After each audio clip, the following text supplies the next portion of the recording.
É isso aí, muito bom dia, meus amigos e minhas amigas, todos e todas que estão acompanhando a gente aqui nessa live aqui na página do PSOL. Hoje a gente vai falar um pouquinho sobre direito, né, o direito trabalhista, o direito como um todo, e a pandemia da Covid-19 e esse período conturbado que a gente está passando aqui no Brasil, né? O Brasil está virando epicentro agora do que está acontecendo, mas tem muita notícia do mundo também. Hoje a gente vai falar especificamente sobre o direito à política e todo esse cenário. Quem for entrando aí, eu vou lembrando que a gente está gravando, né, para deixar online depois disponível para todo mundo assistir. Hoje o nosso convidado aqui do bate-papo é o advogado trabalhista Igor Garcia, que está com a gente para falar um pouco dessas questões trabalhistas, da reforma desde o Michel Temer até agora, e tudo que está acontecendo no mundo da política, na visão tanto do direito quanto pessoalmente, né? Porque além da gente ter a nossa função profissional, a gente também tem muita opinião própria, muita opinião independente e autônoma, né? Essa autonomia que faz parte das decisões, né? Das tomadas de decisões, também vai para o mundo de trabalho.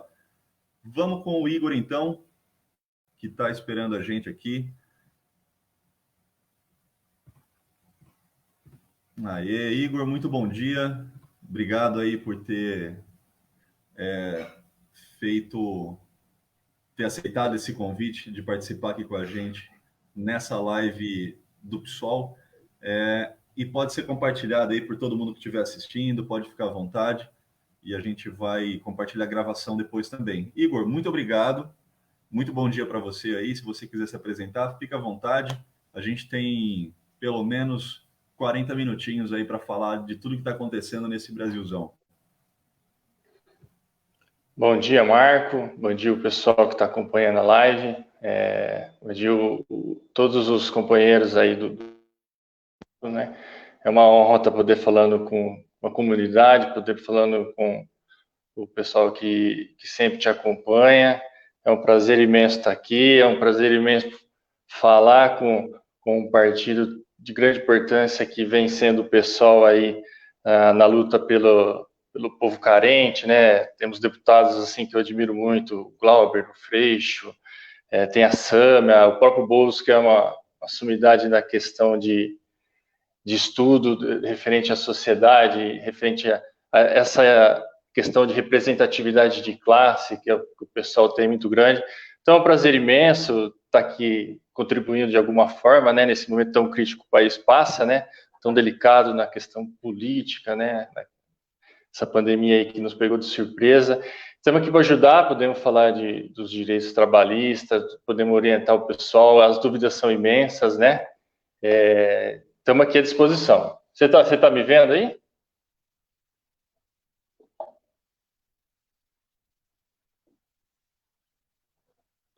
Tá.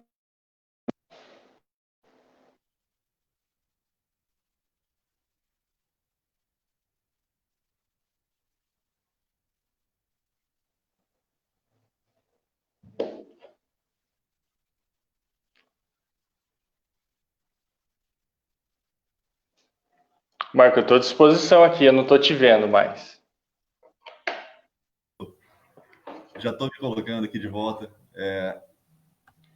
Vamos fazer assim, dá para gente, cara, um panorama de toda a questão trabalhista para ser mais pontual, mais específico agora na questão, que é o que atrai muita gente e deixa muitas pessoas em dúvida, né? O que mudou nas diretrizes de trabalho do governo Temer até hoje, até 2020, porque a gente tem as reformas trabalhistas muito pautadas no governo Bolsonaro, mas a gente tem que lembrar que começaram ali no governo Temer, né? Nos governos passados também a gente teve algumas mudanças, mas não tão pesadas como as que aconteceram com o governo Temer e deslancharam para o que aconteceu agora, por exemplo, a carteira verde e amarela e tudo mais. Explica para a gente um pouquinho dessa mudança. Se você quiser fazer um parecer do passado, para o governo Temer, para as pessoas entenderem essa transição, acho que fica até mais legal. Vamos lá. O direito do trabalho vem sofrendo amplo ataque, né? Desde a reforma trabalhista para cá, né? Porque é o seguinte, no governo Temer, a questão do fortalecimento sindical que estava exagerado. Aí acabou passando aquela reforma trabalhista que enfraqueceu muito os sindicatos de categoria. E o reflexo desse enfraquecimento a gente está vendo gradualmente aos poucos, porque os sindicatos perderam o poder de negociação, porque perderam a possibilidade de ter um caixa, né, dos associados, aquela contribuição sindical compulsória hoje já não existe mais, então muita gente opta em não fazer a contribuição para o sindicato. E com isso os sindicatos perdem o poder de negociação com os setores empresariais, né? Aí o que aconteceu? Com esse enfraquecimento sindical, os direitos começaram a ser suprimidos das convenções coletivas, por exemplo, muita redução de cesta básica, muita redução de benefícios, né, planos de saúde. Então, o trabalhador vem percebendo que está sofrendo uma redução de direitos. Por exemplo, uma reposição salarial acima da inflação, isso aí agora está sendo muito raro, né? O trabalhador tem mais dificuldades em ingressar com os processos, porque tem a questão das custas, né? A dificuldade de ter o benefício da justiça gratuita. Então, a reforma trabalhista, ela basicamente suprimiu um pouco o direito de acesso ao trabalhador de justiça do trabalho e suprimiu alguns direitos também, né? A gente poderia entrar em alguns detalhes. Por exemplo, a questão da negociação de banco de horas agora pode ser feito diretamente com o empregado, não precisa mais da atuação do sindicato, né? A regime de compensação de horas, 12 por 36 também, o sindicato teria que atuar para estar fazendo essa negociação, agora pode ser direto com o empregado, e isso aparentemente parece inofensivo, mas acaba que o empregado sendo subjugado de certa forma, porque ele não tem aquele poder de negociação, não tem aquela igualdade com o empregador. Então, acaba suprimindo direitos, e com isso, criou-se, né, essa nova narrativa de que deve-se reduzir direitos para aumentar os empregos. Aí houve uma certa parcela da população apoiando isso. Aí, com isso, o governo Bolsonaro começou a tomar algumas iniciativas, né? Por exemplo, o governo Bolsonaro flexibilizou mais ainda a questão sindical, enfraqueceu, a intenção é clara de enfraquecer os sindicatos, né? Aí veio a questão da pandemia agora, que a princípio você vai se recordar, a primeira solução do governo foi em permitir suspensão dos contratos de trabalho sem remuneração. Aí no dia seguinte o governo voltou atrás porque pegou muito mal isso. Aí ele acabou apresentando várias MPs provisórias, a MP 927, a MP 936, 944. Aí veio aquele programa de manutenção do emprego que permitiu a redução da jornada, suspensão do contrato. E aí a gente já entra na situação atual das MPs, né? E aí eu gostaria de saber de você, o que você acha mais interessante de estar entrando? Como é que ficam os direitos dos trabalhadores na pandemia? Você já quer entrar nas MPs para a gente estar falando, para estar orientando o pessoal? O que você acha mais interessante de estar falando, Marco?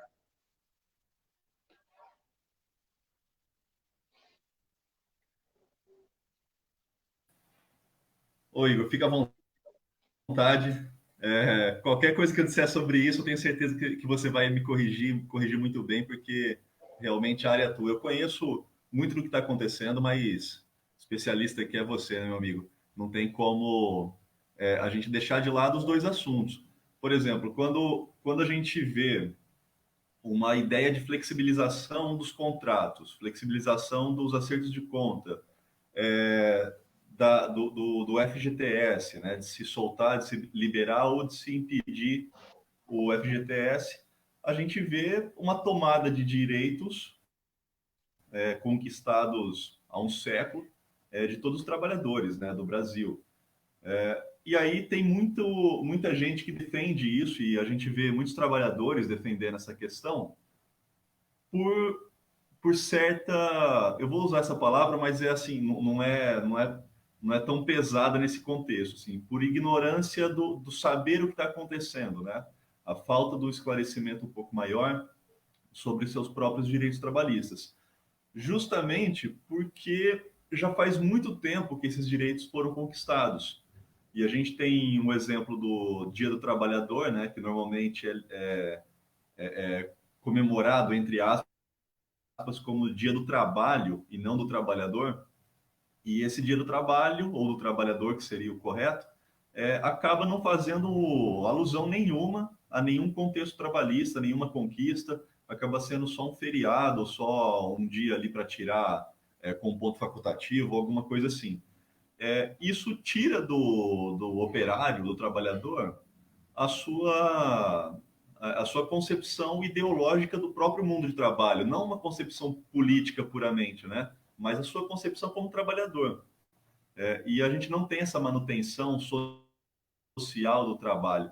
Isso também como ferramenta de manipulação, né? A gente sabe que quando o governo não assume algo publicamente e estruturalmente em relação aos direitos, no caso dos trabalhadores, não tem como o trabalhador cobrar dele, né? Se você omite informação, não tem como o povo saber essa informação e cobrar de alguém.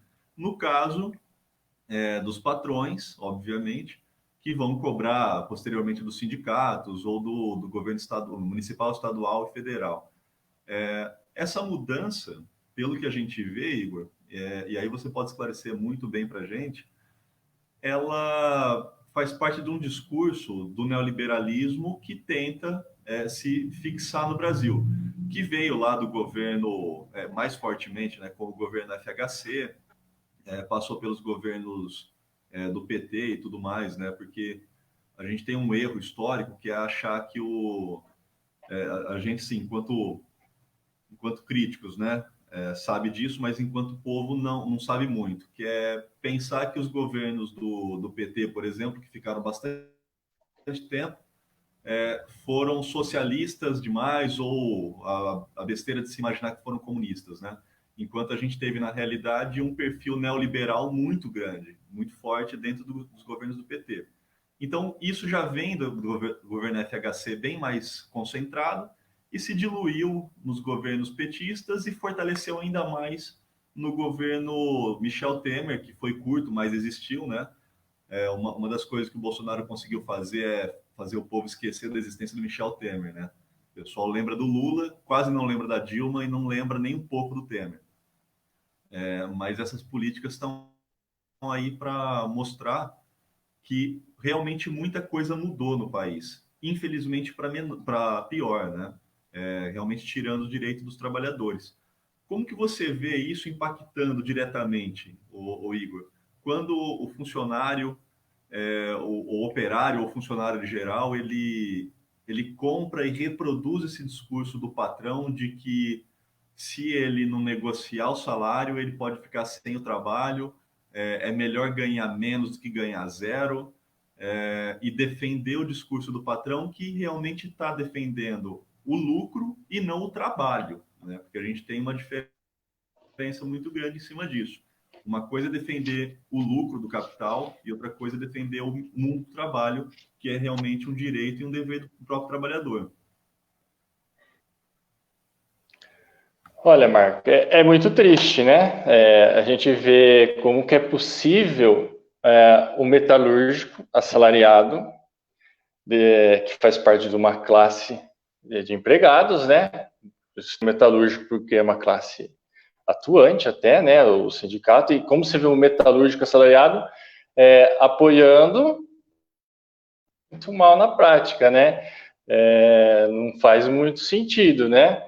Ele apoiar que o seu salário não deve ser ajustado de acordo com a inflação.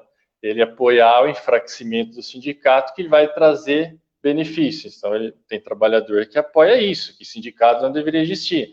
Tem trabalhador assalariado que apoia também que lei trabalhista não devia existir.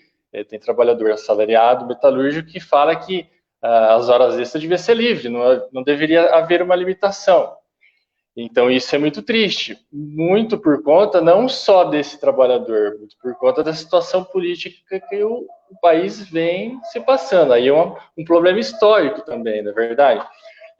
são as decepções políticas, né, que vem desde lá de trás. Se a gente voltar na história, né, a gente vai lembrar do Getúlio Vargas, que ele foi um ditador a princípio, trouxe leis trabalhistas fortes, por outro lado, e depois ele aplicou aquele golpe, né, tem a questão do Estado Novo, aí os militares vêm e falam, agora a gente vai botar ordem, aí reconquista a democracia, aí depois no futuro vem em 64 os militares de novo com a questão do comunismo, que não existiu, a gente sabe muito bem disso, que os militares pediram um apoio popular, e o apoio popular veio, eles vieram com um golpe, o Brasil se esfacela de novo, as questões dos direitos ficam relegados, mantém-se alguma coisa ali, mas não há uma progressão com relação a isso. Então as histórias não ensinam muita coisa, né? Na questão histórica. Por exemplo, eu sou fã do Leonel Brizola. Eu acho que o Leonel Brizola deveria ter ganhado aquela eleição de 89, que ele quase foi no segundo turno no lugar do Lula. Eu acho que hoje o Brasil seria diferente, né? O Leonel Brizola, ele foi um defensor da democracia, ele ficou exilado no Uruguai por conta da defesa do trabalho. Como historiador, você vai lembrar daquela passagem que o Brizola segurou o golpe a princípio, trazendo o Jango de volta para o Brasil, que o Jango era o cunhado dele. Aí eles conseguiram manter a democracia por um tempo, né? Aí, infelizmente, depois tem a questão do Jânio Quadros, né, que renunciou, aí teve a rede de ilegalidade. Então, o Brasil, ele errou muito, né? A população, infelizmente, ela se deixou levar por esse caminho que a gente está hoje, né? Aí temos os governos petistas, que, embora houve um avanço no social, na questão do combate à fome, a gente não pode esquecer que o Brasil, era o partido que estava no poder e que teve uma rede de corrupção muito grande. A gente não pode fechar os olhos para isso. Infelizmente, o povo penalizou somente o PT, e, na verdade, era todo, digamos, centrão. Aí, o que acontece? O povo desacreditado deu voz ao algoz. Aí ele vem para o poder agora, né? Vamos pegar recente do Temer para cá, com esse novo discurso que o Brasil precisa mudar, que o Brasil precisa deixar protecionismo de lado do trabalhador, que precisa gerar emprego, se esquecendo que o país está totalmente desindustrializado por conta da falta de atuação do governo, por falta de política social. E aí o povo acaba se levando por esse discurso. Então a história nos ensina, mas a gente não aprende. E aí, voltando à questão, o trabalhador que defende uma política neoliberal, uma política de Estado mínimo, que o trabalhador devia negociar em pé de igualdade com o patrão, ele precisa ser doutrinado, precisa ser conversado. É aí que onde entra pessoas como o Marco Buzetto, aí que entra os deputados como o Glauber, a Samuel, o Freixo, que são deputados que olham para aquele segmento, olham para aquela classe social, tem que focar que é ali que começa um trabalho social para depois mudar essa mentalidade, né? Infelizmente, é uma situação difícil que o Brasil passa, né? E a gente tem que lutar dia a dia, lutar dia a dia. Agora, mudando um pouco de assunto, né?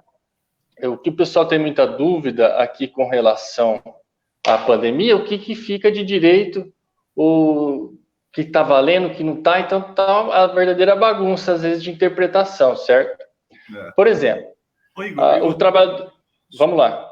Estou colocando...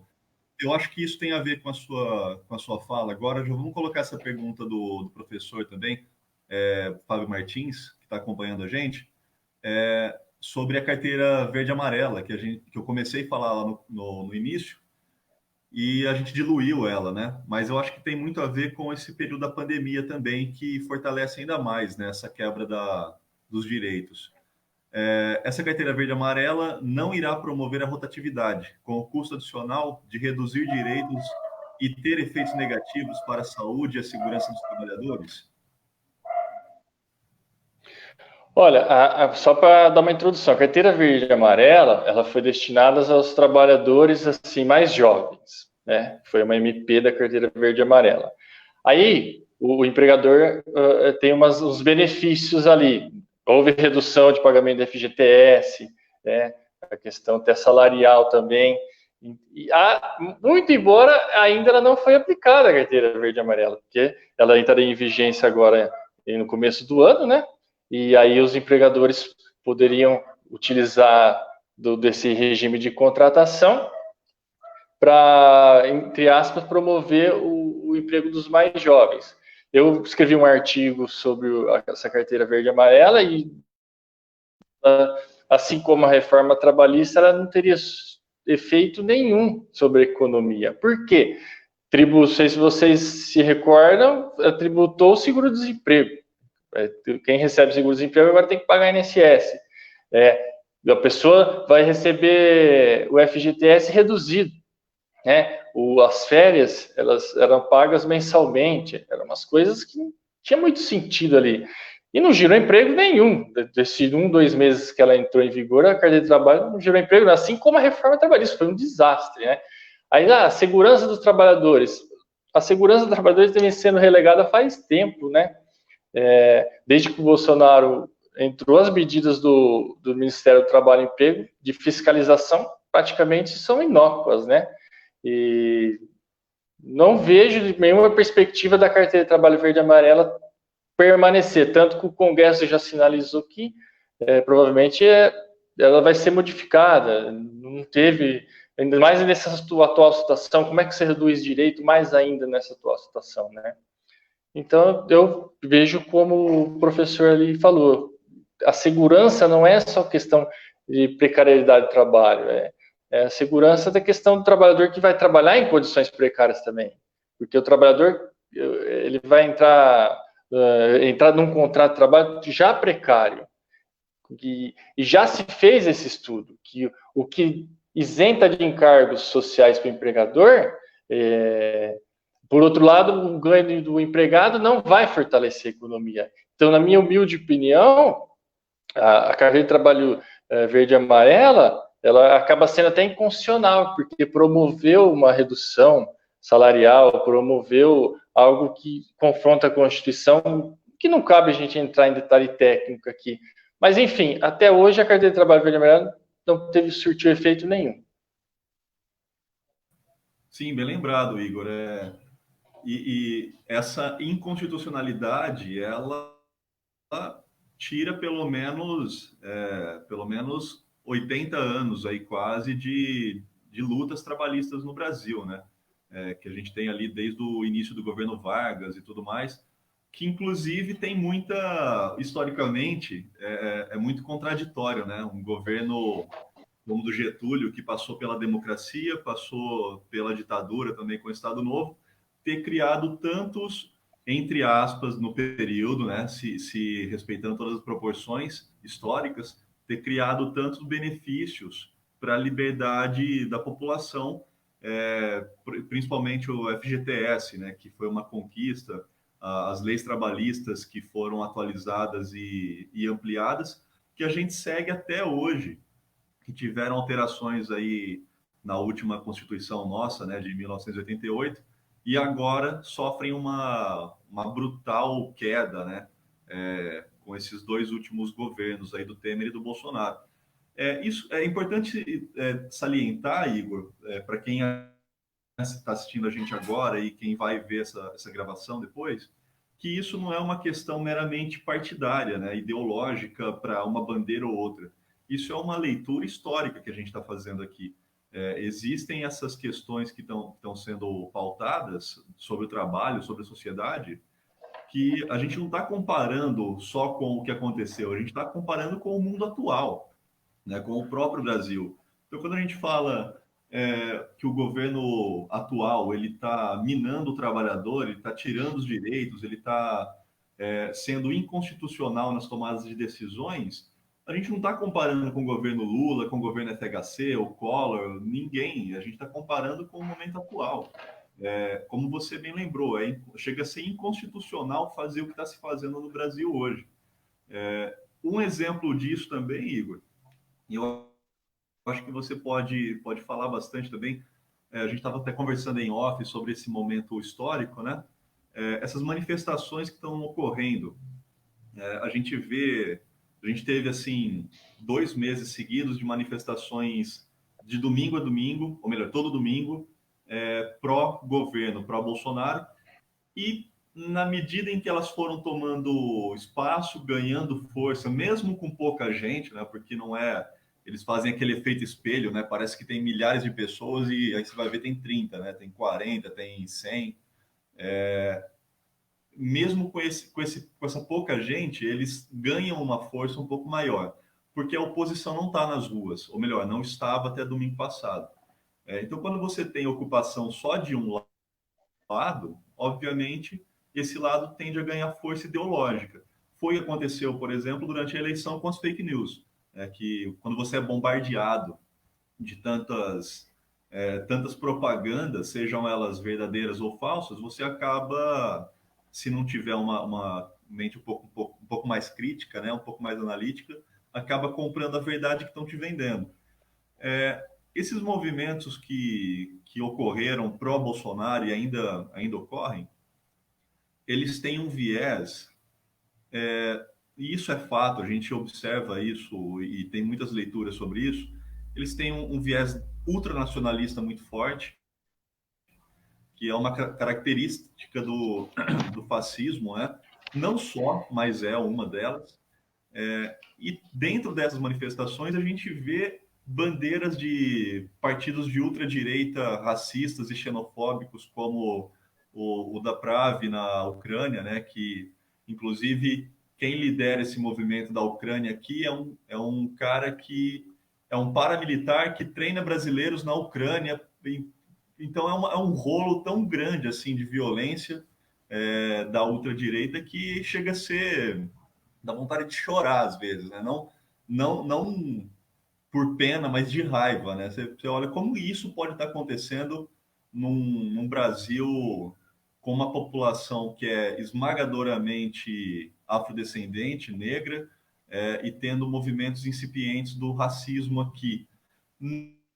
Não que o Brasil não tenha sido racista e não seja, o Brasil sempre foi racista, mesmo tendo a maioria não branca, né? Tantas outras culturas, mas principalmente não branca, que é a minoria branca no Brasil.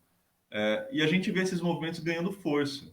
E esses movimentos que querem fechar STF, querem rasgar a Constituição, querem matar político, querem exterminar a população negra, esses movimentos ganham imagem de democráticos, de libertários. Isso na Alemanha nazista, na Itália fascista também aconteceu. Isso em países do Oriente Médio também acontece. Países pequenos com ditaduras pequenas. Essa ideia da liberdade, né? Em volta num ultranacionalismo conservador e às vezes fundamentalista religioso. Quando a gente tem a oposição a esses movimentos, como ocorreu agora no final de semana e algumas outras manifestações e atos da oposição, das oposições, melhor dizendo, marcadas para esse domingo, para esse final de semana, a gente tem um contraponto, porque começam a dizer que essas manifestações contra o governo, contra o racismo, contra o fascismo, a favor da população, não são democráticas. Né? A gente tem o exemplo do Trump, eu estava acompanhando o discurso dele anteontem, tentando qualificar os atos terroristas, ou melhor, as manifestações ocorrendo nos Estados Unidos como ato terrorista. Ele não pode fazer isso justamente por serem atos domésticos, né? Não são atos terroristas, porque estão dentro de uma esfera funcional da sociedade que caracteriza como movimentos e manifestações domésticas. Eu até coloquei isso no Facebook, brinquei com meus amigos aqui, conversei com eles, falei, não vai demorar para alguém fazer a mesma coisa no Brasil.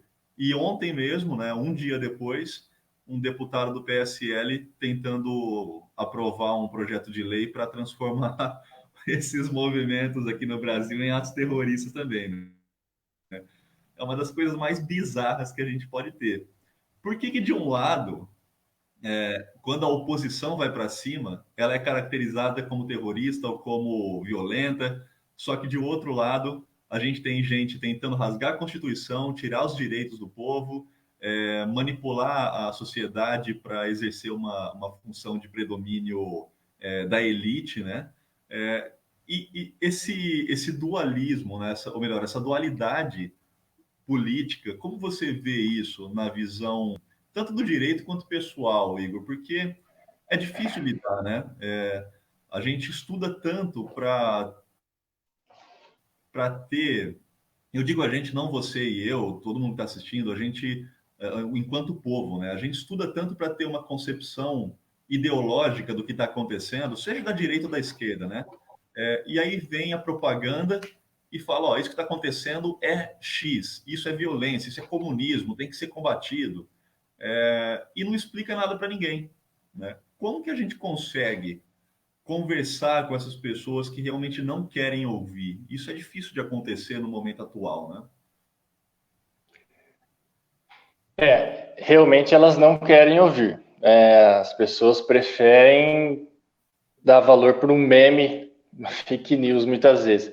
Mas vamos trazer isso aí para o lado do direito, né?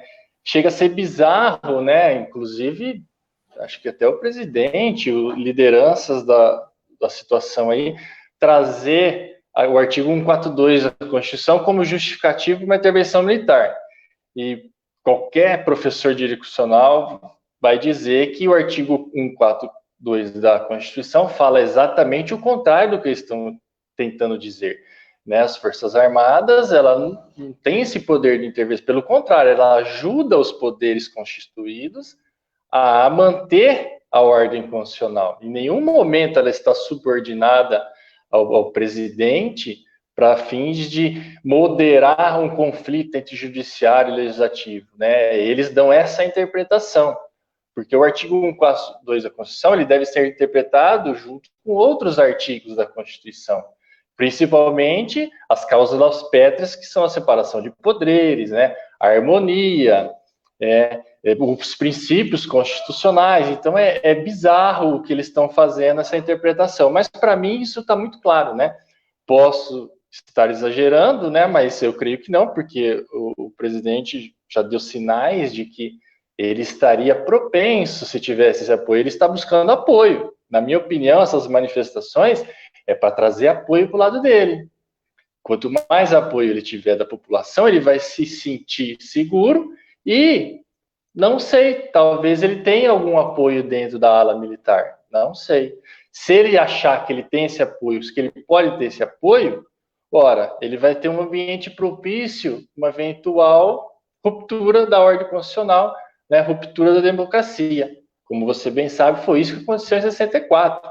Que a grande marcha pela família que teve foi o estopim para o governo vir e romper a democracia. Ficamos ali quase 30 anos, um Brasil paralisado, aprofundando as diferenças sociais, e um período catastrófico, né, que a gente presenciou na infância, provavelmente, né, que os livros de história estão aí para nos orientar, e a história ensina, como diz, a história ensina, mas o povo não aprende. Um povo que não está disposto a conhecer a própria história, que não está disposto a repelir esses tipos de movimentos que sempre pegaram a ruptura. Bolsonaro sempre falou isso, a gente sempre escutou isso dele, e ele não seria diferente. Por que seria diferente, sendo que fazia 28 anos que ele estava pregando propostas inconstitucionais, propostas de ruptura? Então não seria diferente. Então, trazendo isso para o campo jurídico, ele propõe algo inconstitucional, né? O Supremo está aí para mostrar para ele que não é bem assim. Ele está tendo pouquíssimo apoio popular, as pesquisas indicam isso. Eles inflamam manifestações para trazer essa falsa impressão, e o povo, aos poucos, está consciente do que está acontecendo. Eu vejo com otimismo, né? Muitas pessoas que estão tendo um senso crítico, né? Que aqui na nossa região, no estado de São Paulo, é um pouco mais complicada a situação, né? É um povo muito conservador, que infelizmente é difícil de convencimento, difícil de diálogo. Precisa de diálogo, não precisa brigar, né? Mas é difícil o diálogo. Quando é difícil o diálogo, a gente tem que fazer a nossa parte. Eu procuro fazer a minha parte. É difícil você se expor nas redes sociais, expor seu pensamento, mostrar que está errado? É muito difícil, é muito complicado. Mas eu sinto esse dever para comigo. É porque é um dever para eu, porque eu fiz um juramento como advogado, como todo advogado faz, de, de zelar pela ordem democrática, zelar pelo Estado de Direito. E como eu tenho muitos amigos, muitos clientes que me seguem, eu procuro mostrar, ó, esse caminho não está certo. O caminho do diálogo é importante.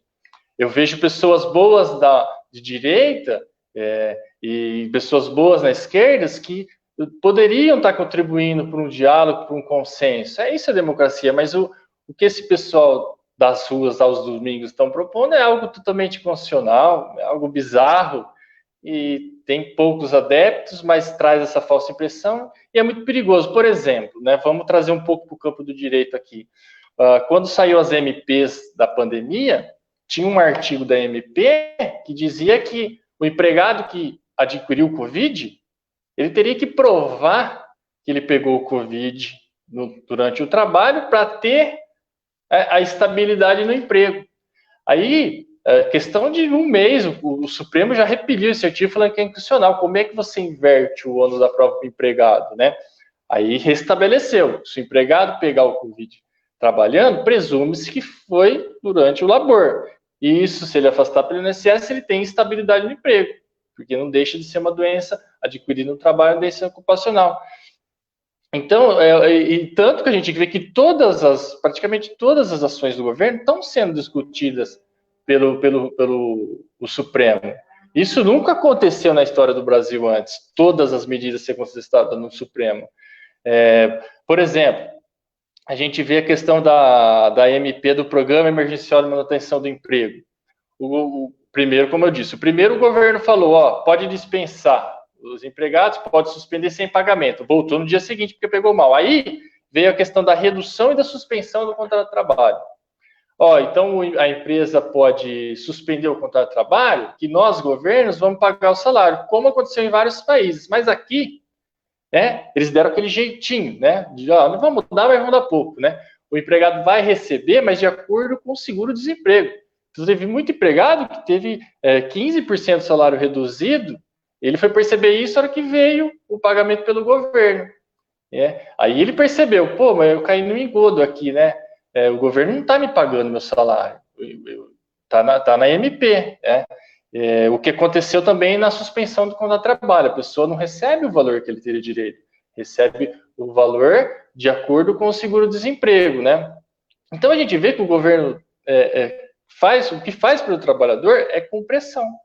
É com pressão da oposição, é com pressão do apoio popular, senão a gente vê que não faria nada, né? Ele não faria nada. Infelizmente, essa é a grande realidade. O que ele prometeu, o que ele falou durante a campanha dele, é o que ele está fazendo. Ele quer reduzir direito para, em tese, gerar emprego. E devagar, eu creio que aos poucos, com o trabalho da oposição, para mostrar para o povo que não é assim que resolve o problema econômico, né?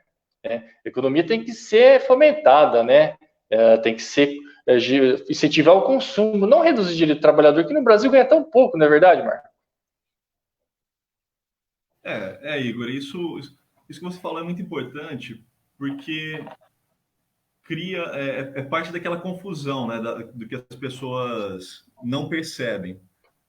Por exemplo, você citou bem, o cara só vai perceber, a pessoa só vai perceber que o salário dela diminuiu, que está tendo um direito que era preservado, está sendo agora minado, quando pega o olerite na mão e vê ali seu salário diminuído ou os descontos aumentados.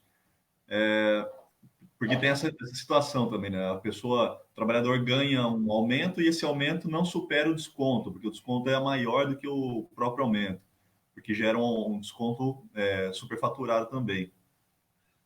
Isso daí a pessoa só percebe, e aí eu vou te fazer uma pergunta também, depois, assim que eu terminar, desses dois pontos.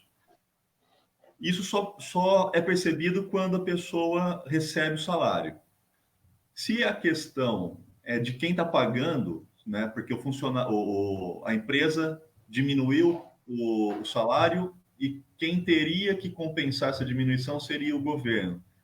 Se isso não está sendo feito, como o trabalhador pode recorrer? Ele recorre a quem? Ao Ministério Público do Trabalho, ao sindicato, se houver sindicato na categoria dele, com o próprio empregador, que é uma conversa difícil de se fazer com o próprio empregador, né? Porque a opção é, ó, ou você aceita ou sai, né? É sempre assim.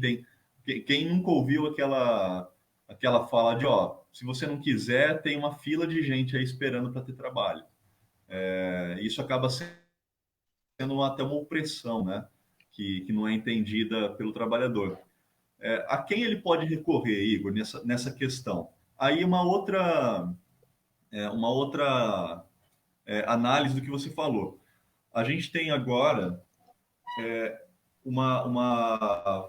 um fortalecimento não das propostas em si, né? Muitas são propostas, mas das ações da oposição contra o que o governo está fazendo em relação à Covid-19, ao mundo do trabalho, ao auxílio emergencial. E a gente tem que lembrar que o auxílio emergencial de R$ 600, que pode parecer pouco, eu também acho que ele foi uma conquista da oposição, né? Principalmente dos partidos das esquerdas. É claro que teve ali alguns da direita e do centro também que apoiaram, mas os partidos das esquerdas que estão mais ligados ao mundo do operário, do trabalhador, batem mais em cima dessa tecla. A proposta do governo Bolsonaro era de ser R$ 200, né? Se tivesse o auxílio emergencial, ser R$ 200. A oposição continuou batendo em cima e propôs R$ 1.200, caiu para 600. Interessante a gente ver que no governo do Rio, ou melhor, no estado do Rio de Janeiro, o estado está colocando um auxílio acima do auxílio emergencial, ou seja, está pareando de 600 para R$ 1.000 em alguns casos, que é um auxílio que o próprio estado está fazendo. É difícil todo o estado fazer isso sem o suporte do próprio governo federal, porque acaba gerando uma oneração dos cofres do próprio Estado, né, que tem que ser arcados por eles próprios, sendo que não vai ter envolvimento do governo federal. No estado do Rio de Janeiro, isso ocorreu. Eu não sei porque não ocorreria no estado de São Paulo, que é o estado mais rico, né, com o PIB que a gente tem em trilhão, né, o único estado do Brasil que tem o PIB em trilhão, e depois alguns outros estados que são os menores, com Rio de Janeiro, Rio de Janeiro e Minas Gerais, que acompanham na segunda e terceira posição. Seria muito fácil o governo estadual fazer isso, tentar garantir um auxílio somado ao auxílio emergencial. Seria muito interessante, muito bom. Aí uma hipótese do que está se ventilando, que provavelmente, segundo o excelentíssimo ministro posto Ipiranga, Paulo Guedes, de que no futuro a gente vai ter que pagar esse auxílio emergencial de alguma maneira, isso vai ser descontado de alguma maneira da população, o que seria também inconstitucional e, além de constitucional, uma bizarrice, né? Como você garante um auxílio emergencial num período de pandemia, de catástrofe social de saúde, e lá na frente onera a população? Isso é impossível de se conceber num mundo justo, né? Igualitário, e com um ministro da Economia minimamente consciente do que está fazendo. Então fica essa pergunta, Igor, como a gente pode, como trabalhador, né, esclarecendo para quem tiver essa dúvida, recorrer, se tiver a carteira de trabalho, ou melhor, o salário, né, diminuído e garantido metade pelo Estado, ou 30%, 40% pelo Estado, e esse salário não estiver sendo pago da maneira correta. Ele recorre ao sindicato, recorre ao patrão ou recorre ao Ministério Público? Bom, vamos lá, começando pela sua última colocação. A MP 936, que é o chamado Programa Emergencial de Manutenção do Emprego, prevê a possibilidade de redução e suspensão do contrato de trabalho, o que gerou aquele problema de que o empregado pode ter a carga horária reduzida em 50%, o resto pago pelo governo, mas por seguro-desemprego. Pelo princípio da legalidade, se a empresa cumprir os requisitos normais, pagando a carga horária que ela se propôs a reduzir, o governo pagando o restante com base no seguro-desemprego, não tem a quem recorrer, porque está dentro da legalidade, é o que a MP preveu, embora injusta, a meu ver, mas está correto. Agora, se o empregador propõe uma redução do contrato de 50%, a União vai pagar os outros 50% com base em seguro-desemprego. Aí a empresa deixa de pagar a parte dela dessa redução da jornada, aí sim, o trabalhador tem todo o direito de buscar reaver isso aí na justiça, fazer uma reclamação no sindicato, porque a empresa está descumprindo o que ela propôs. Isso é evidente. Da mesma maneira, com relação à estabilidade. Se a empresa se optou em fazer a redução ou a suspensão do contrato através da MP 936, né, e depois, na hora que terminar a pandemia, ou terminar os 3 meses aí, que provavelmente vai durar os 3 meses da redução da jornada e da suspensão, e no caso a suspensão são 60 dias.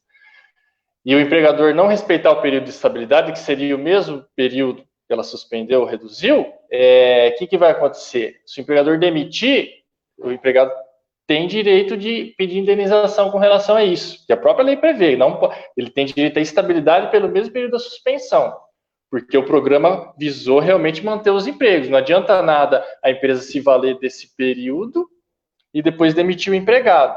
Aí não está mantendo o emprego, tá certo? Então essa é a primeira questão. Se tiver dentro da legalidade, não tem que fazer. Agora, se houver um descumprimento por parte do empregador, tem todo dia de reaver isso. Agora vamos para a questão do auxílio emergencial. Eu entendi a sua colocação com relação aos governos dos estados poderiam dar um auxílio adicional, tal. Eu sei que o estado de São Paulo, para os alunos da rede pública, teve um benefício a mais, né? Os pais receberam, o município de São Paulo também deu um auxílio a mais. Por outro lado, quem detém as reservas do Tesouro Nacional para esse tipo de situação é a União. Então, a União já tem um dinheiro, digamos assim, guardado para esse tipo de situação. E não é pouco. Nossas reservas são grandes, principalmente a reserva em dólar, que para tudo para controlar o mercado financeiro, tem essas reservas do Tesouro para esse tipo de situação, que é usado em casos excepcionais. O governo não pode usar de qualquer jeito, pela lei de responsabilidade fiscal, e é exatamente para isso que existem nossas reservas. Então, o que foi usado como auxílio emergencial destinado ao auxílio emergencial foi pouco, dava para ter feito mais. Tanto que existe já uma pressão da oposição de estar prorrogando esse auxílio emergencial e prorrogando também a redução da jornada e a suspensão do contrato até terminar a pandemia. Porque, a princípio, a suspensão do contrato é 60 dias e a redução da jornada são 90 dias, né? Então, já existe uma pressão para estar se prorrogando esses benefícios. Aí, a minha visão é a seguinte: é dever da União esse tipo de programa, porque ela tem dinheiro para isso, ela tem a reserva do Tesouro Nacional para isso, certo? Agora, voltando para a questão dos direitos, né?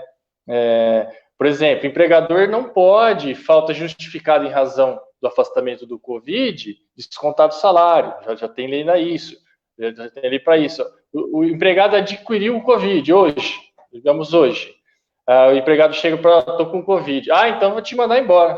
Deus me livre, você não vai ficar aqui. Isso é uma dispensa discriminatória. Então ele pode buscar seu direito também, que é uma dispensa discriminatória, desde que provado, né? Então o Covid no ambiente de trabalho gerou inúmeras dúvidas aí que a gente está explicando ao longo da conversa. Então cabe ao empregado estar buscando informação, está buscando seu sindicato, buscando auxílio jurídico através de um advogado trabalhista, né? Teve a questão das férias, que houve alteração, que pode ser adiantado, né? A questão do home office também, permitiu-se o home office sem prévia negociação, né?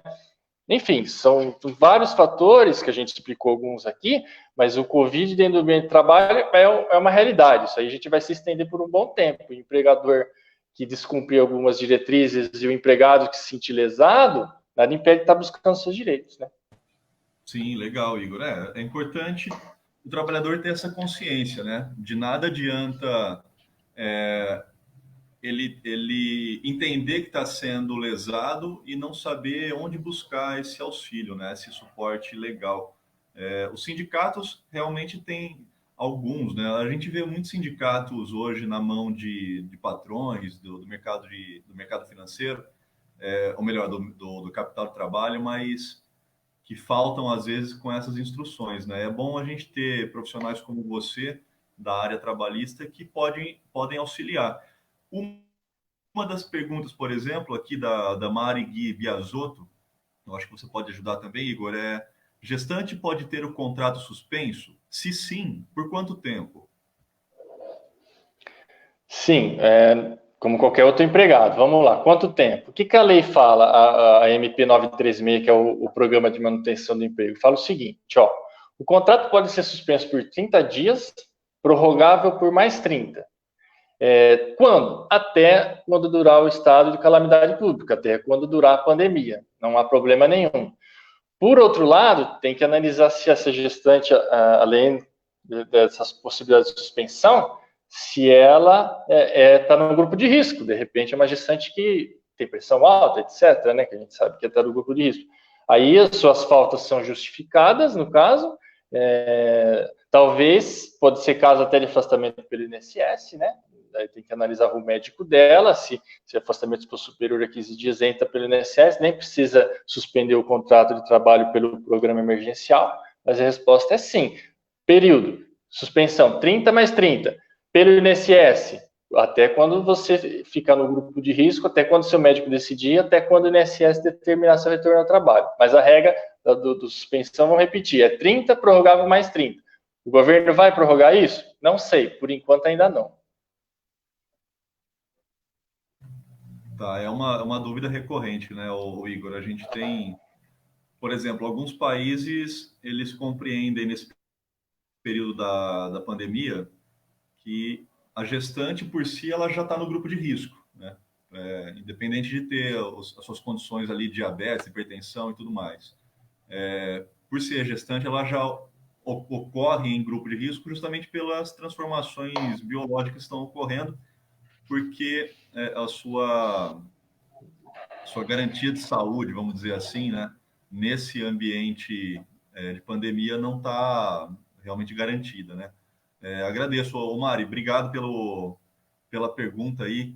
Tô esquecendo de agradecer o pessoal, Igor. A gente acaba indo na correria, assim.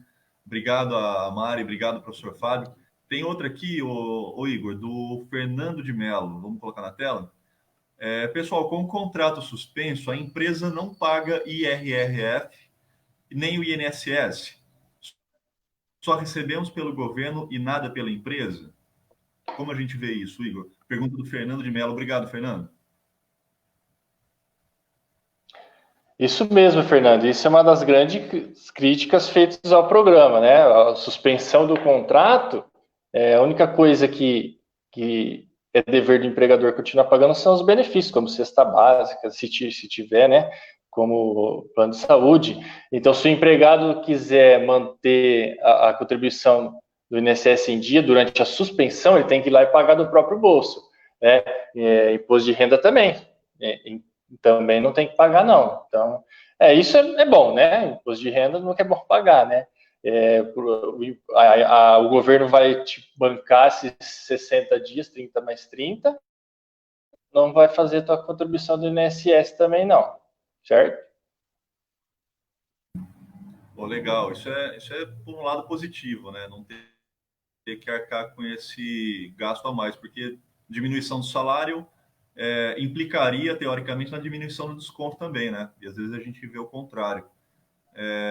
Aqui a Mari dando um salvezinho para a gente aqui, né? Obrigado, Mari, pela participação também. Ô, Igor, a gente... Isso é uma pergunta que talvez interesse mais a quem estiver participando das manifestações, tanto pela situação quanto pela oposição, mas eu acho que cabe a gente perguntar também por que houve uma celeuma, assim, uma discussão sobre isso nas manifestações do governo Temer, do governo Dilma, do governo do Lula, e eu não estou vendo isso acontecer agora, mas eu vou te perguntar, porque normalmente ocorre nesse período.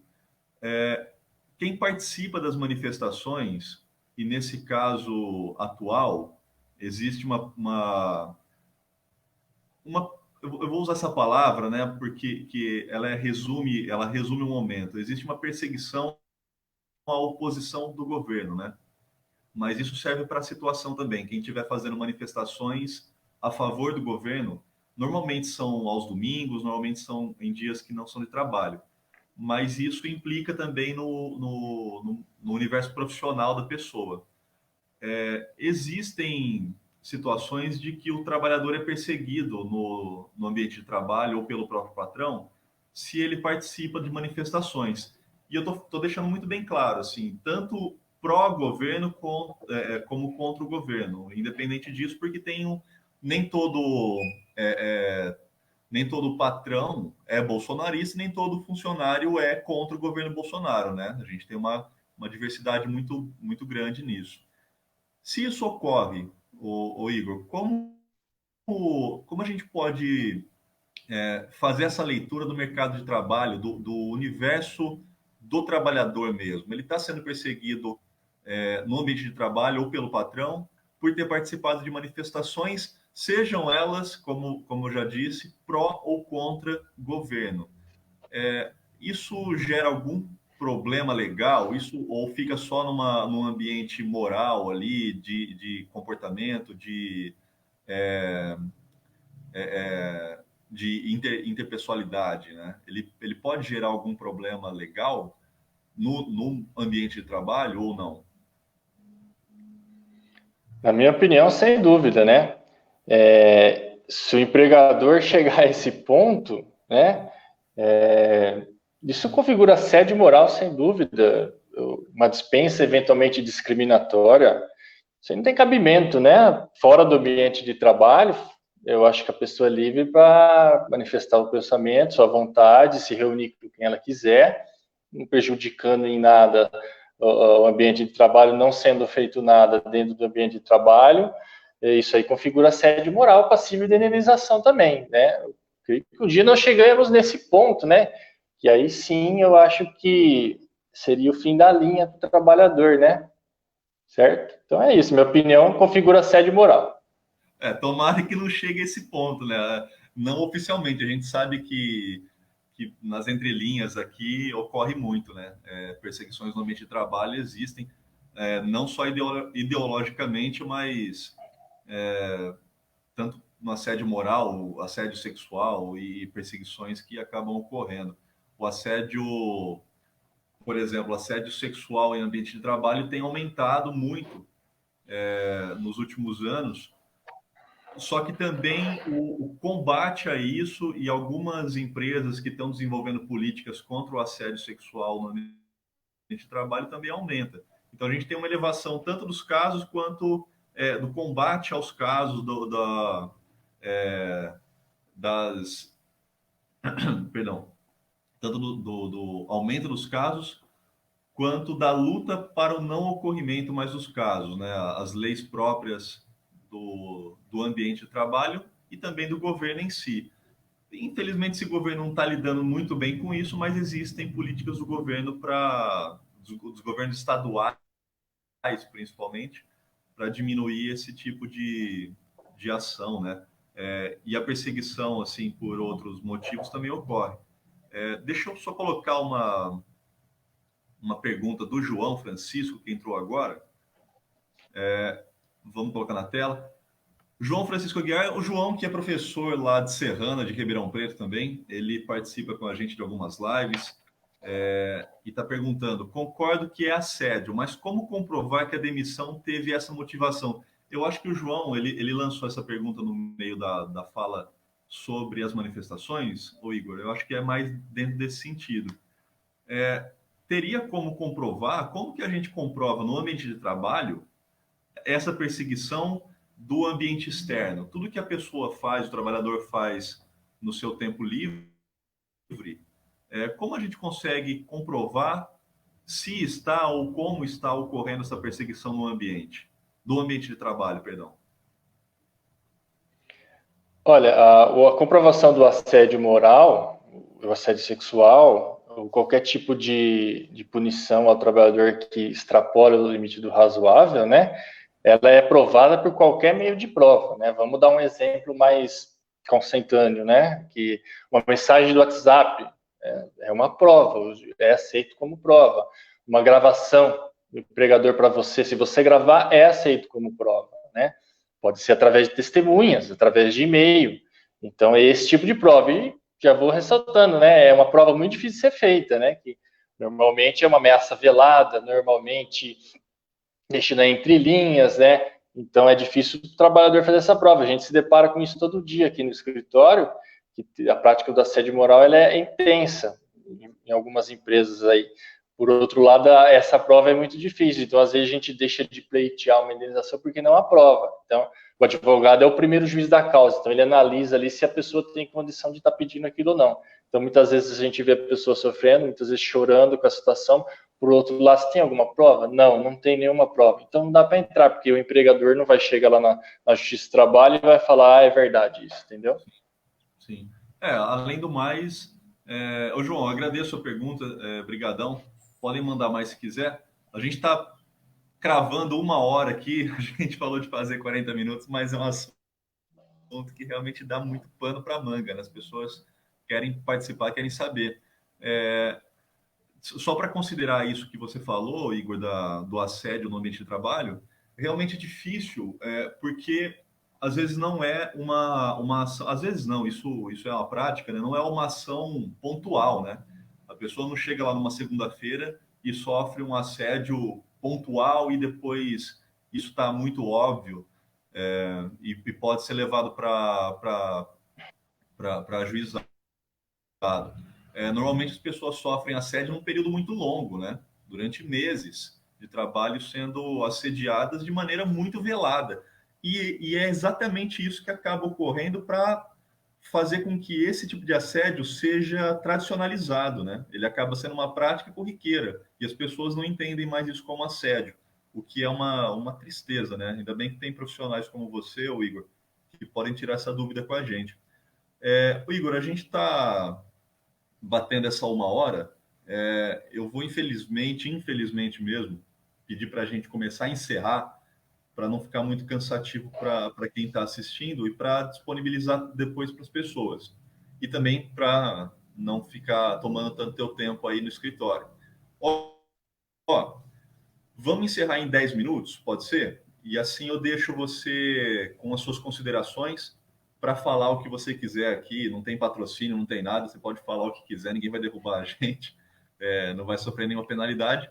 E se sofrer também, você é advogado, do seu próprio advogado, você pode lidar com isso. Eu gostaria de agradecer a oportunidade. É sempre importante, né, o advogado ter esse caráter informativo em suas participações, em suas falas, né? Eu acho que, além de uma satisfação, eu acho que é um dever de todo advogado estar informando as pessoas. Não há nenhum tipo de problema com relação a uma explanação informativa, palestras. Eu acho que se todos os advogados tivessem essa postura, e a grande maioria tem, Monte Alto ela está bem servida da advocacia. Queria aqui já agradecer o presidente Marcelo Zóquio de Brito, aqui de Monte Alto, que é o presidente da OAB, que dá uma liberdade ampla para todos os advogados aqui, está promovendo um trabalho excelente. Eu sou o coordenador da Comissão de Direito do Trabalho aqui em Monte Alto.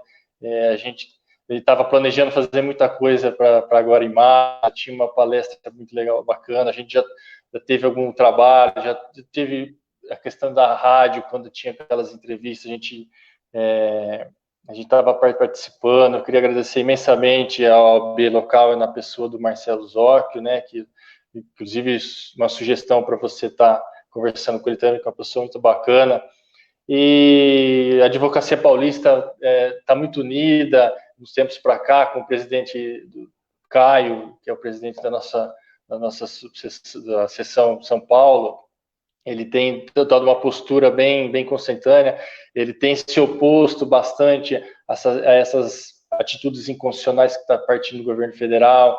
Ele está encabeçando muitos estudos, provando para a advocacia que não é bem assim esse discurso, muitas vezes golpista, né? É triste, a gente fala, isso não vai acontecer. Pode acontecer, a história nos ensinou, não foi nenhuma nem duas, foram várias vezes aí que quando o povo apoia esse tipo de situação, a gente corre um risco tremendo, tremendo, infelizmente. Enfim, o que eu gostaria de ressaltar aqui, a gente vai viver uma nova realidade, o Covid no ambiente de trabalho vai ser muito presente. Eu já aqui, em menos de 2, 3 meses, a gente já está pegando situações de casos aqui de pessoas que foram de dispensa discriminatória, que foi despedida do Covid. A gente está percebendo que tem, infelizmente, muitas empresas quebrarão e deixam de pagar as verbas decisórias. Não tem outro caminho, a não ser entrar na justiça, né? Infelizmente, tem muita empresa pequena e que realmente vai fechar suas portas e a gente vê que o governo não deu aquele incentivo que prometeu para essas pequenas empresas. A gente viu a fala do Paulo Guedes naquela reunião bizarra lá, que realmente tinha que salvar as grandes empresas, e os pequenos estão sentindo isso mesmo, está sendo difícil ter acesso ao crédito. Depois do vídeo divulgado, parece que teve uma movimentação para estar facilitando esses auxílios para os micro e pequeno empresários, que é o que movimenta o Brasil. E só para ressaltar, quando a gente falou do assédio moral, para liberalizar o município de Monte Alto, que há uns 2 anos atrás ele criou a lei do assédio moral, né? Não estava engano, o vereador Marcelo Augusto, eu não vou lembrar direito, existe uma lei municipal que regula a questão do assédio moral, que pune o assédio moral, que tenta reprimir o assédio moral, isso é importante, né? Estamos à disposição, Marco, para o que precisar, para que orientar, para falar de outros assuntos, de uma maneira leve, né? Porque o direito ele é bem complicado, então a gente tenta falar da maneira mais informal possível para pessoas entenderem, né? Às vezes fala da redução da jornada, existe várias questões, da suspensão do contrato, a gente viu que existe várias situações, a gente tenta mostrar aqui só o básico da lei, outras coisas mais aprofundadas, a gente tem que conversar, tem que pesquisar, procurar orientação, mas que sirva pelo menos para a pessoa estar buscando orientação, né? Hoje em dia a informação é extensa, a informação de qualidade é pouca, e a formação orientada você só vai conseguir com a pessoa capacitada, né? Então é um prazer estar aqui novamente e estamos à disposição. Muito obrigado pelo convite, agradeço ao diretório do PSOL, a todo mundo que faz parte do PSOL, e é um prazer, muito obrigado. Pô, legal, Igor. Obrigadão. A gente que agradece, cara, você ter participado aqui com a gente. E assim, com certeza a gente vai convidar o Marcelo também para fazer parte de alguma live aqui da OAB. Falando nisso, Igor, me surge duas questões aqui. Uma do João, que está perguntando para a gente sobre essa questão do assédio. Ó, com relação às questões ideológicas, fotos nas redes sociais comprovando as diferenças de posicionamento entre patrão e empregado tem valor legal? Olha, a simples foto mostrando que o empregador é bolsonarista ou o empregado, vamos dizer, filiado ao PSOL, filiado ao PT, em tese seria a oposição. Ou ao contrário, né? O empregador é um empregador filiado ao PT e o empregado é bolsonarista, não é um meio de prova adequado para se motivar uma ação. Eu acho que tem que ser algo mais contundente, né? Algo mais materializado na discriminação. Então tem que tomar muito cuidado, porque às vezes você acha que é uma prova suficiente, não é, né? Você, professor, teve aquela época lá em que os alunos começaram a filmar os professores, o Bolsonaro começou a questionar a cartilha dos ensinos de história. Na minha humilde opinião, o professor que é filmado numa sala de aula, para mim era uma prática de assédio moral, claro. Né? Tanto que hoje já não se vê tanto, né? Teve uns 2, 3 meses que havia algumas práticas disso aí que eu achei muito reprovável, né? Então, e tem que tomar atitude, né? Pode fazer BO porque configura crime, pode configurar constrangimento ilegal, né? Procurar os mecanismos adequados. Eu acho que quando você se sentir lesado, se sentir assediado, tem que ir atrás de informação mesmo. Sim, sim. Tem até um exemplo, eu vou usar um exemplo meu, assim, eu sofri uma filmagem dessa, assim, que um aluno pediu para os colegas filmarem, enquanto ele vinha para cima de mim na sala de aula, e foi tão bizarro que a filmagem que ele fez mostrava ele tentando me agredir e não o contrário, né? Então ele filmou um crime dele próprio, assim, e acabou não dando em nada, porque foi, além de ridículo, foi muito engraçado ver aquilo, assim, ele se constrangendo, né, na filmagem. Mas aí, o Igor, para encerrar, como as pessoas podem procurar os seus direitos aqui, tanto não é só na municipalidade, né, aqui na nossa cidade, mas em todas as suas cidades que tem uma OAB, que tem os seus escritórios. As pessoas podem procurar a OAB nessa questão do trabalho também, ou só os escritórios particulares, aí, os meios privados, e como a OAB pode ajudar tanto nessas questões trabalhistas quanto todas as outras, né? Se você puder, tire essa dúvida para a gente, porque a gente sabe que existem os escritórios, mas às vezes a gente não sabe como chegar até eles, o que pode ser feito, o que não pode, como, quais causas podem ser levadas, né? Olha, vamos lá. A OAB, ela tem toda uma estrutura organizacional. Aliás, excelente. Vamos lá. Monte Alto, nós temos a Comissão de Direito do Trabalho, provavelmente a Comissão de Direitos Humanos, eu não sei se é esse nome que está, tem a Comissão dos Direitos das Mulheres, tem essas comissões que podem estar orientando em diversas situações. Mas a OAB também faz os seus plantões de atendimento. A pessoa que tiver alguma dúvida vai ter um advogado plantonista aqui na subseção de Monte Alto que pode tirar suas dúvidas, certo? Sobre qualquer assunto. Não há problema nenhum, não paga nada. É um convênio que existe com a Defensoria do Estado de São Paulo para as pessoas carentes. Tem um advogado plantonista para tirar suas dúvidas e, eventualmente, são nomeados advogados. Eu faço parte da assistência judiciária. Então, nomear advogado faz as ações que elas precisam sem custo nenhum. Porém, quando envolve direito do trabalho, violações de direitos trabalhistas, não existe advogado nomeado pela defensoria. Ela pode se orientar na OAB e lá o advogado vai falar, ó, você tem direito, mas você deve procurar um advogado trabalhista. Monte Alto tem dezenas de advogados trabalhistas excelentes, então aqui em Monte Alto não está desassistido. As cidades maiores é a mesma coisa. Existem as defensorias, né? Que podem estar atendendo as pessoas carentes, orientando e encaminhando elas também. Eu acho que falta de procurar informação não há, professor. Certo? Sim, bacana, Igor. Legal, brigadão. É bom saber que as pessoas estão bem assistidas, assim, né? O que falta, na maioria das vezes, é uma consciência de onde buscar, né? Saber onde procurar ajuda. Que, na verdade, não é uma ajuda, realmente é um auxílio do próprio Estado, né? A OAB desempenha um papel muito importante nessas questões. Ô, Igor, eu quero te agradecer demais, cara, por ter participado aqui com a gente. Obrigadão. Fica à vontade para sempre propor o que quiser aqui para a gente também. A gente tá, vou lembrar só, a gente está fazendo essa live pela página do PSOL, mas ela vai ficar disponível também no YouTube para quem quiser, no meu perfil também, para poder assistir, para poder fazer o seu recorte aí, pegar alguma coisa que o Igor falou, para poder gravar, né? Tirar essa dúvida mesmo. Igor, batendo 1 hora e 13 minutos, brigadão. A gente fica muito feliz, eu pessoalmente fico muito feliz pela sua participação, por tirar essas dúvidas todas com a gente. Tá legal? Se quiser fazer alguma consideraçãozinha aí, mandar um abraço, pedir uma música, fica à vontade. No Quero contrário, agradecer encerra. imensamente, agradecer imensamente você, né? Parabenizá-lo por essas lives que você faz, na medida do possível a gente acompanha, né? Não deixe de fazer, eu acho que é um papel social importante, né? Eu acho que é uma nova realidade, a gente está conversando, as pessoas poderem acessar esse conteúdo a qualquer momento, né? Eu acho super interessante isso, é uma maneira de se aproximar, é uma maneira de informar com qualidade, né? Que está tão precário hoje em dia, né? Então, cabe a pessoas como você tá fazendo esse tipo de coisa, como eu também procuro fazer, tá? Parabéns e estamos à disposição. Muito obrigado. Obrigadão, Igor. Obrigado também todo mundo aí que participou, que assistiu e que comentou aqui com a gente.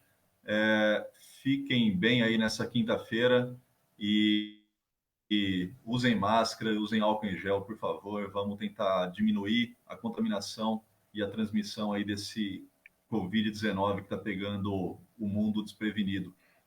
Até mais. Brigadão, gente. Brigadão, Igor. Tchau, tchau.